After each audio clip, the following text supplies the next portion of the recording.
अस्सलामुअलैकुम, मैं doctor माविशेख Sheikh homeopath clinic से आप सबको खुशामदीद। आज किसी टॉपिक की इंफॉर्मेशन के साथ आए हैं। उस टॉपिक का नाम है वर्टिगो, यानी कि चक्कर का आ जाना। अगर कोई पेशेंट आपके पास आता है और उसको चक्कर आते हैं तो आप होम्योपैथिक इसमें क्या रोक ले, उसकी कौन सी मेडिसिन हम यूज कर सकते हैं, इस वीडियो की इंफॉर्मेशन में हम जानेंगे। शेख होमियोपैथ चैनल को सब्सक्राइब नहीं करा तो सब्सक्राइब कीजिए, लाइक कीजिए, इंफॉर्मेशन को शेयर कीजिए।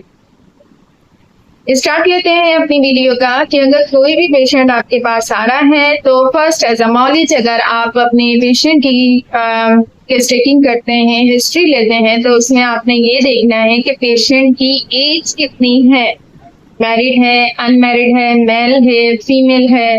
उसको अगर चक्कर आ रहे हैं तो उसके साथ क्या इश्यू है, क्या अटेंडेंट आपको बताता है। चक्कर आने के साथ साथ बहुत सारी वजूहात होती हैं, जैसे कि एंजाइटी का हो जाना, डिप्रेशन का हो जाना, स्ट्रेस का हो जाना, या इंसोमिनिया का शिकार हो जाना, बीपी लो हो जाना, आपके नर्वस सिस्टम का वीक होना यानी कि एनीमिकल कंडीशन होने की वजह से अगर ब्लड सप्लाई सही तरीके से नहीं हो रही है और असाबी कमजोरी आपको है तो भी आपको चक्कर आ सकते हैं, यानी कि डिजीनेस आपको फील हो सकती है। बहुत सारे लोगों को इस तरीके से होता है कि उनका बीपी शूट हो रहा होता है तो भी उनको चक्कर आ रहे होते हैं और उनको फील होता है कि हाँ उनको बहुत ज्यादा अनएक्टिव सी हालत है, बेहोशी की हालत में जा रहे हैं, वो एक एक्टिव माइंड नहीं हो रहा है। बहुत सारे लोग ऐसे आपको मिलेंगे कि जो एडल्ट एज के होते हैं, यानी कि ज्यादा एज के नहीं हो रहे होते।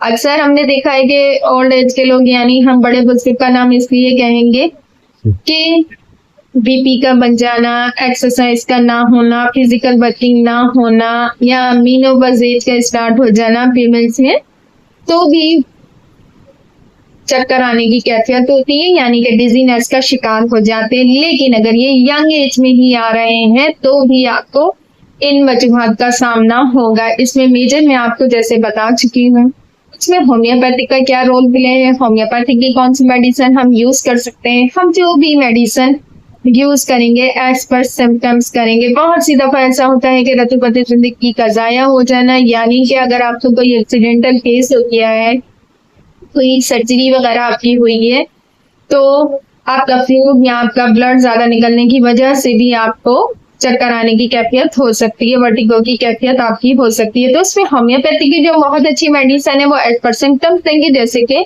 हम अगर वो अनकॉन्शियस हालत में है तो हम कार्बोवेज का यूज करेंगे, और अगर वो वर्टिगो की मेन कंप्लेन कर रहा है आपको तो उसमें हम बेलाडोना, ब्रायोनिया, कॉकलास, लेकेसिस, कालीफास, ये कुछ ऐसी मेडिसिन है जो हम पॉलीकैरस रेमेडी के तौर पे यूज कर सकते हैं। फिर हमने ये देखना है कि ये लो पोटेंसी में यूज करेंगे, हाई पोटेंसी में यूज करेंगे, पेशेंट एक्यूट कंडीशन का है, क्रॉनिक केस का है, इन बातों को भी हमने मद्देनजर रखना है। इसी के साथ मैं इजाजत चाहूंगी। Next topic, next video, next information के साथ मुलाकात करेंगे। इजाजत चाहूंगी डॉक्टर माविशेख शेख होमियोपैथ क्लिनिक। अल्लाह हाफिज।